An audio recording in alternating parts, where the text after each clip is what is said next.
नमस्कार. स्पर्धा परीक्षांची तयारी करणाऱ्या सर्व परीक्षार्थींचं स्वागत आहे. याच्या आधी आपण 3 पंचवार्षिक योजना आणि त्याच्यानंतर योजनेला सुट्टी होती. ह्या 3 पंचवार्षिक योजना आणि योजनेची सुट्टी आपण पाहिलेलं आहे. आता ही 4थी पंचवार्षिक योजना आपल्याला पाहिजे आहे. ओके, 4थी पंचवार्षिक योजना. सर्वात आधी योजनेचा कार्यकाल. योजनेचा कार्यकाल किती आहे तर 1 एप्रिल 1969 ते 31 मार्च 1974 हा योजनेचा कार्यकाल आहे. आणि ह्या योजनेसाठी मसुदा कोणी बनवला होता म्हणजे योजनेला सुट्टी लागायच्या आतमध्ये अशोक मेहता यांनी हा 4थ्या पंचवार्षिक योजनेचा मसुदा बनवला होता. पण नंतर योजनेला सुट्टी असल्यानंतर धनंजय गाडगे यांनी पुन्हा नव्याने या 4थ्या पंचवार्षिक योजनेचा मसुदा बनवला. ओके, नंतर योजनेच्या अध्यक्षा कोण आहेत त्या इंदिरा गांधी आणि योजनेच्या उपाध्यक्ष कोण आहेत धनंजय गाडगे, सी सुब्रमण्यम आणि दुर्गाप्रसाद धर.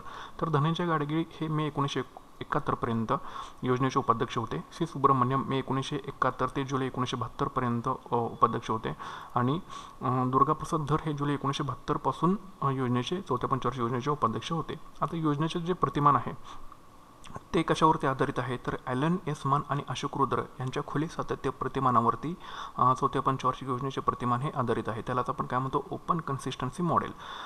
तर ह्या 4थ्या पंचवार्षिक योजनेसाठी संकल्पित GDP वृद्धी दर किती ठरवला होता तर 5.7%, पण प्रत्यक्षामध्ये साध्य किती झाला 3.2%. ओके, 5.7% GDP संकल्पित ठरवला होता पण प्रत्यक्षात साध्य झाला 3.2%. योजनेचा मुख्य भर कशावरती होता तर स्वावलंबनवरती आणि योजनेचं उपनाव काय आहे तर गाडगे योजना. धनंजय गाडगे यांनी 4थ्या पंचवार्षिक योजनेचा आराखडा तयार केला होता म्हणून याला योजनेचं उपनाव असं काय म्हणता येईल तर गाडगे योजना. योजनेचं घोषवाक्य काय आहे तर स्थैर्यासह आर्थिक वाढ. ओके, योजनेचं घोषवाक्य स्थैर्यासह आर्थिक वाढ. आणि 4थ्या पंचवार्षिक योजनेमध्ये करण्यात आलेली महत्त्वाची घोषणा कोणती तर गरिबी हटाव ही कोणी केली होती इंदिरा गांधी यांनी. योजनेशी असणारी इतर महत्त्वाचे उद्दिष्ट कोणते आहेत तर सामाजिक न्यायासह आर्थिक वाढ, समतोल प्रादेशिक विकास साधने आणि स्वावलंबन अशी योजनेची इतर महत्त्वाची उद्दिष्ट आहेत. योजनेवरती एकूण किती खर्च करण्याचं प्रस्तावित होतं तर 15,900 कोटी रुपये. प्रत्यक्षात खर्च किती झाला 15,799 कोटी रुपये. आता कोणत्या क्षेत्रावरती जास्त खर्च करण्यात आला 4थ्या पंचवार्षिक योजनेदरम्यान तर कृषी क्षेत्रावरती एकूण 24% खर्च करण्यात आला. कृषीनंतर उद्योग 23%, वाहतूक 20%, सामाजिक सेवा 18% आणि ऊर्जा 15%. असा ह्या क्षेत्रावरती कृषीनंतर असा खर्च करण्यात आला. एकूण उद्योग 23%, वाहतूक 20%, सामाजिक सेवा 18% आणि ऊर्जा 15%. आता हे झाले म्हणजे हे बेसिक झालं सगळं योजनेचं प्रस्तावित जे आहे ते. म्हणजे योजनेचा कार्यकाल 1 एप्रिल 1969 ते 31 मार्च 1974. योजनेचा मसुदा अशोक मेहता यांनी तयार केला होता योजनेला सुट्टी लागायच्या आतमध्ये 1966 मध्ये. नंतर योजनेला सुट्टी असल्याने धनंजय गाडगे यांनी नव्याने मसुदा तयार केला. योजनेचा अध्यक्ष इंदिरा गांधी, उपाध्यक्ष धनंजय गाडगे, सी सुब्रमण्यम आणि दुर्गाप्रसाद धर. योजनेचं प्रतिमान ॲलन मान आणि अशोक रुद्र यांच्या खुले सातत्य प्रतिमानावरती आधारित ओपन कन्सिस्टन्सी मॉडेल याला म्हणतो. संकल्पित GDP वृद्धी दर 5.7%, प्रत्यक्षात साध्य झाला 3.2%. योजनेचा मुख्य भर स्वावलंबन योजना. योजनेचे उपनाव गाडगे योजना. धनंजय गाडगे यांनी 4थ्या पंचवार्षिक योजनेचा आराखडा तयार केला होता. योजनेचं घोषवाक्य स्थैर्यासह आर्थिक वाढ. योजनेमध्ये करण्यात आलेली महत्त्वाची घोषणा म्हणजे गरिबी हटाव जी इंदिरा गांधींनी केली होती. योजनेची असणारी इतर महत्त्वाची उद्दिष्ट कोणती सामाजिक न्यायासह आर्थिक वाढ, समतोल प्रादेशिक आर्थिक विकास साधने आणि स्वावलंबन. ओके, योजनेवरती एकूण खर्च करण्यात आला होता 15,900 कोटी रुपये, प्रत्यक्षात खर्च झाला 15,799 कोटी रुपये. ओके, आता कोणत्या क्षेत्रावरती जास्त खर्च करण्यात आला कृषी क्षेत्रावरती जास्त खर्च करण्यात आला 24%. कृषीनंतर उद्योग, वाहतूक, सामाजिक सेवा आणि ऊर्जा. ओके, असं खर्च करण्यात आला आहे. आता योजनेमध्ये कोणकोणते कार्यक्रम सुरू करण्यात आले 4थ्या पंचवार्षिक योजनेमध्ये तर पहिली आहे ती आवर्षण प्रवण क्षेत्र विकास कार्यक्रम DPAP drought prone area development programme. 1973 मध्ये हे कार्यक्रम सुरू करण्यात आला. तर ह्या कार्यक्रम सुरू करण्यामागे उद्दिष्ट काय होतं तर नैसर्गिक स्रोतांचा संतुलित विकास साधने. ओके, नैसर्गिक स्रोतांचा संतुलित विकास साधण्यासाठी 1973 मध्ये आवर्षण प्रवण क्षेत्र विकास कार्यक्रम सुरू करण्यात आला. सेकंड आहे लघु शेतकरी विकास अभिकरणाची स्थापना केली 1974-75. ओके, लघु शेतकरी विकास अभिकरण 1974-75. थर्ड आहे बोकारो पोलाद प्रकल्प. हा रशियाच्या मदतीने उभारला आहे 1972 मध्ये झारखंड राज्यात. बोकारो पोलाद प्रकल्प रशियाच्या मदतीने उभारला 1972 मध्ये झारखंड राज्यामध्ये. नंतर सेलची स्थापना करण्यात आली. सेल म्हणजे काय steel authority of India limited. कधी स्थापना करण्यात आली 24 जानेवारी 1973 रोजी. ओके, आता सेलच्या मालकीचे कोणकोणते उद्योग आहेत तर बोकारो आहे बोकारो पोलाद प्रकल्प, भिलाई, दुर्गापूर, रूरकेला, बुरनपूर आणि सेलेम हे सर्व उद्योग जे आहेत ते सेलच्या मालकीचे आहेत. ओके, नंतर ऑपरेशन फ्लड चा पहिला टप्पा सुरू करण्यात आला. ऑपरेशन फ्लड म्हणजे काय पूर म्हणजे हा कशा संदर्भात आहे तर दुग्ध उत्पादनाशी संबंधित आहे.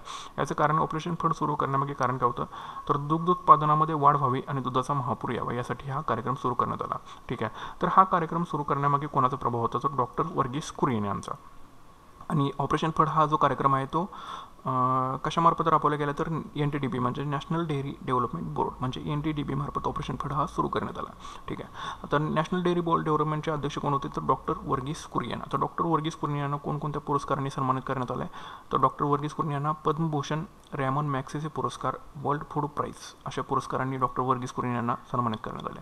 आता 4थ्या पंचवार्षिक योजनेदरम्यान कोणकोणत्या राज्यांची निर्मिती झालेली आहे तर पहिला आहे ते मणिपूर, त्रिपुरा व मेघालय या केंद्रशासित प्रदेशांना राज्यांचा दर्जा मिळाला. कोणकोणत्या मणिपूर, त्रिपुरा व मेघालय या केंद्रशासित प्रदेशांना राज्यांचा दर्जा मिळाला कधी 1971 मध्ये. कोणती घटना दुरुस्ती होऊन 27वी घटना दुरुस्ती होऊन.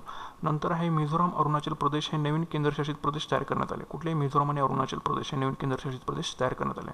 थर्ड आहे हिमाचल प्रदेश राज्याला दर्जा मिळाला कधी 25 जानेवारी 1971 रोजी. ठीक आहे. म्हणजे मणिपूर, त्रिपुरा, मेघालय 27वी घटना दुरुस्ती 1971, मिझोराम, अरुणाचल प्रदेश, हिमाचल प्रदेशला राज्याचा दर्जा मिळाला. ओके. नंतर कोणकोणत्या विशेष घटना 4थ्या पंचवार्षिक योजनेमध्ये घडलेल्या आहेत तर MRTP ॲक्ट संमत करण्यात आला. MRTP म्हणजे काय monopolies and restrictive trade practices act कधी जून 1969 मध्ये हा MRTP ॲक्ट करण्यात आला. याचा मुख्य भर काय होतं तर आर्थिक केंद्रीकरण रोखणे. नंतर 14 बँकांचे राष्ट्रीयकरण करण्यात आले पण हे राष्ट्रीयकरण करण्यासाठी एक अट काय होती तर 50 कोटीपेक्षा जास्त ठेवी त्या बँकेमध्ये असाव्यात. अशा 14 बँकांचं राष्ट्रीयकरण करण्यात आलं कधी 19 जुलै 1969 रोजी. नंतर अग्रणी बँक योजना सुरू करण्यात आली कधी 1969. कोणी सुरू केली ही रिझर्व्ह बँकेने. कशासाठी क्षेत्रीय विकासाच्या दृष्टीने. आणि यासाठी शिफारस कोणी केली होती तर गाडगे अभ्यास गटाच्या शिफारशीने रिझर्व्ह बँकेने ही अग्रणी बँक योजना सुरू केली. आणि यासाठी प्रस्तावित रचना कोणी सांगितली होती तर नरिमन समितीने यासाठी प्रस्तावित रचना सांगितली होती. ठीक आहे. अग्रणी बँक योजना. नंतर भारतीय साधारण विमा महामंडळाची स्थापना करण्यात आली त्यालाच आपण GIC असं म्हणतो. कधी स्थापना करण्यात आली 1 जानेवारी 1973 रोजी.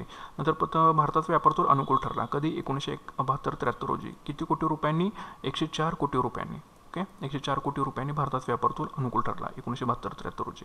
नंतर परकीय चलन विनिमय कायदा संमत करण्यात आला. फेरा म्हणजे फॉरेन एक्सचेंज रेग्युलेशन ॲक्ट 1973 मध्ये परकीय चलन विनिमय कायदा संमत करण्यात आला. याचं ह्या कायद्याचे उद्दिष्ट काय होते तर परकीय चलनाचे संरक्षण करणे, परकीय चलनात वाढ करणे आणि परकीय व्यवहारावर नियंत्रण ठेवणे अशी परकीय चलन विनिमय कायद्याची उद्दिष्ट होते. आता प्रथमच काय झालं तर नियोजन मंडळाने दारिद्र्य रेषेचे मोजमाप आहे ते कॅलरीच्या स्वरूपात करण्यास प्रारंभ केला. ओके. दारिद्र्य रेषेचे मोजमाप हे कॅलरीच्या स्वरूपात करण्यास प्रारंभ केला. ठीक आहे. आता 4थ्या पंचवार्षिक योजनेचं मूल्यमापन करायचं झालं तर ते आपण कसं करू तर पहिल्या 2 वर्षात योजनेला चांगलं यश मिळालं.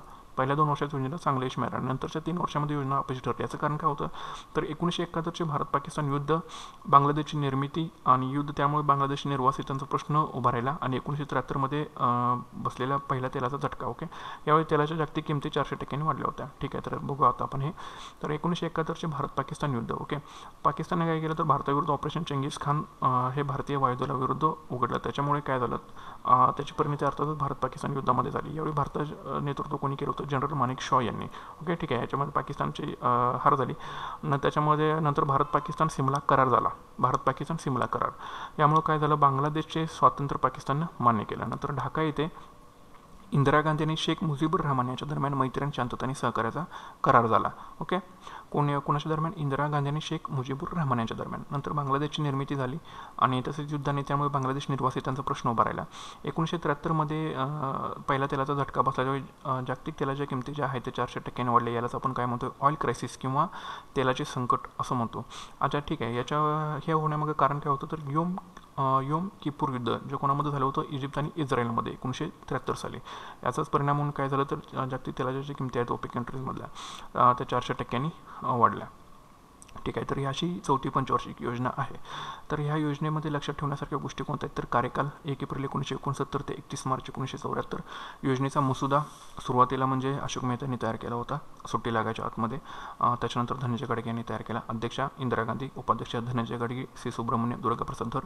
योजनेचं प्रतिमान ॲलन मान आणि अशोक रुद्र यांच्या खुले सातत्य प्रतिमानावरती आधारित आहेत. त्यालाच आपण ओपन कन्सिस्टन्सी मॉडेल असं सुद्धा म्हणतो. संकल्पित GDP विरुद्ध दर किती ठरवला होता आपण 5.7% म्हणून प्रत्यक्षात साध्य झाला 3.2%. योजनेचा मुख्य भर कशावरती आहे स्वावलंबन योजनेवरती. योजनेचं उपनाव आहे गाडगे योजना. धनंजय गाडगे. कारण का धनंजय गाडगेने स्वतः योजनेचा आराखडा तयार केला होता. योजनेचं घोषवाक्य काय आहे स्थैर्यासह आर्थिक वाढ. योजनेमध्ये करण्यात आलेली महत्त्वाची घोषणा कोणती गरिबी हटवा कोणी केली होती इंदिरा गांधी यांनी. योजनेची असणारी महत्त्वाची उद्दिष्ट काय सामाजिक न्यायासह आर्थिक वाढ, समतोल प्रादेशिक विकास साधने आणि स्वावलंबन. योजनेवरती करण्यात आलेले एकूण खर्च किती 15,799 कोटी, प्रत्यक्षात ठरवला होता पण किती 15,900 कोटी. कोणत्या क्षेत्रावरती चौथ्या पंचवार्षिक योजनेदरम्यान जास्त खर्च करण्यात आला तर कृषी क्षेत्रावरती, एकूण किती 24%. कृषीनंतर उद्योग, वाहतूक, सामाजिक सेवा आणि ऊर्जा असा हा क्रम आहे. ओके, हा क्रम लक्षात ठेवा. नंतर योजनेमध्ये सुरू करण्यात आलेले कार्यक्रम कोणते आहेत? आवर्षण प्रवण क्षेत्र विकास कार्यक्रम DPAP, drought prone area development programme 1973 साली आवर्षण हा कार्यक्रम सुरू करण्यात आला. याचं उद्दिष्ट काय? नैसर्गिक स्रोतांचा संतुलित विकास साधणे. नंतर लघु शेतकरी विकास अभिकरण 1974-75. बोकारो पोलाद प्रकल्प रशियाच्या मदतीने सुरू केला 1972 मध्ये, झारखंड राज्यामध्ये आहे तो.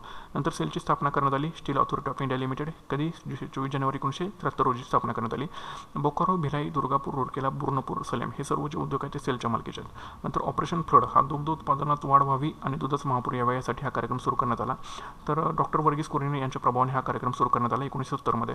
ओके, हा कोणामार्फत कार्यक्रम सुरू करण्यात आला तर NDDB, national dairy development board मार्फत हा कार्यक्रम सुरू करण्यात आला.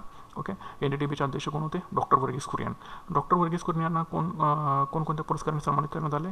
पद्मभूषण, रॅमन मॅग्सेसे पुरस्कार आणि वर्ल्ड फूड प्राइज अशा पुरस्काराने त्यांना सन्मानित करण्यात आलेला आहे. नंतर चौथ्या योजनेदरम्यान नवीन राज्यांची निर्मिती झाली. कोणकोणत्या? मणिपूर, त्रिपुरा व मेघालय केंद्रशासित प्रदेशांना राज्यांचा दर्जा मिळाला 27व्या घटना दुरुस्ती होऊन 1971 मध्ये. नंतर मिझोराम आणि अरुणाचल प्रदेश हे नवीन केंद्रशासित प्रदेश तयार करण्यात आले. हिमाचल प्रदेशाला राज्याचा दर्जा मिळाला 25 जानेवारी 1971 मध्ये. नंतर कोणकोणत्या विशेष घटना घडलेल्या आहेत? तर MRTP ॲक्ट हा संमत करण्यात आला जून 1969 मध्ये. मुख्य भर कशावरती होता? आर्थिक केंद्रीकरण रोखणे.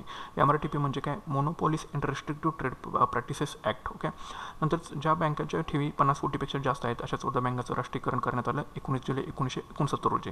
नंतर रिझर्व्ह बँकेने क्षेत्रीय विकासाच्या दृष्टीने अग्रणी बँक योजना गाडगीळ अभ्यास गटाच्या शिफारशीनुसार आणि नरिमन समितीच्या प्रसिद्धीनुसार सुरू केली. ओके, नंतर भारतीय साधारण विमा महामंडळाची स्थापना केली 1 जानेवारी 1973 रोजी. भारताचा व्यापार तोल हा अनुकूल ठरला 1972-73 मध्ये 104 कोटी रुपयांनी. ओके, नंतर परकीय चलन विनिमयन कायदा संमत करण्यात आला 1973 मध्ये. ओके, तर हे कशासाठी कायदा संमत करण्यात आला तर परकीय चलनाचे संरक्षण करणे, परकीय चलनात वाढ करणे, परकीय व्यवहार नियंत्रण ठेवणे आणि प्रथमच नियोजन मंडळाने दारिद्र्याचे मोजमाप हे कॅलरीच्या स्वरूपात करण्यास प्रारंभ केला. आता चौथ्या पंचवार्षिक योजनेचे मूल्यमापन आपण करायचं झालं तर कसं करू आपण? तर पहिल्या 2 वर्षात योजनेला चांगले यश मिळालं, पण नंतरच्या 3 वर्षामध्ये योजना अपयशी ठरली. याचं कारण काय? 1971चं भारत पाकिस्तान युद्ध, बांगलादेशच्या निर्वासितांचा उभा राहिलेला प्रश्न आणि 1973 मध्ये बसलेल्या तेलाचे झटके. ओके, 1971 भारत पाकिस्तान युद्ध हे ऑपरेशन चंगीज खान पाकिस्तान भारतीय वायुदलाविरुद्ध राबवलं त्याची परिणती म्हणून 1971 भारत पाकिस्तान युद्ध झाले. यावेळी भारताचे नेतृत्व कोणी केलं? जनरल माणिक शॉ यांनी केलं. नंतर भारत पाकिस्तान हा सिमला करार झाला. बांगलादेशचं स्वातंत्र्य पाकिस्ताननं मान्य केलं. ढाका बांगलादेश येथे इंदिरा गांधी आणि शेख मुजीबुर रहमान यांच्या दरम्यान मैत्री, शांतता आणि सहकार्याचा करार झाला. नंतर बांगलादेशची निर्मिती झाल्यामुळे बांगलादेश निर्वासितांचा प्रश्न उभा राहिला. नंतर 1973 मध्ये बसलेल्या तेलाचे झटके बसले. ओके, 400% याच्या किमती वाढल्या. त्याच्यामुळं हे काय झालं? योम किपूर युद्ध इजिप्त आणि इस्रायलमध्ये झालं होतं, याची परिणती म्हणून जागतिक किमती ह्या 400% वाढल्या तेलाच्या. ठीक आहे, तर अशा पद्धतीने ही चौथी पंचवार्षिक योजना आहे. तुम्हाला व्हिडिओ आवडला असेल तर नक्कीच लाईक करा आणि सबस्क्राईब करा. ओके, आणि याच्यानंतर तुम्ही सबस्क्राईब केल्यानंतर जे नवीन व्हिडिओ मी टाकत जाईन ते तुम्हाला तुमच्या ऑटोमॅटिक त्याचं अपडेशन तुम्हाला तुमच्या अँड्रॉइड मोबाईलवरती किंवा तुमच्या मेल ID वरती तुम्हाला मिळून जाईल. Okay, thank you.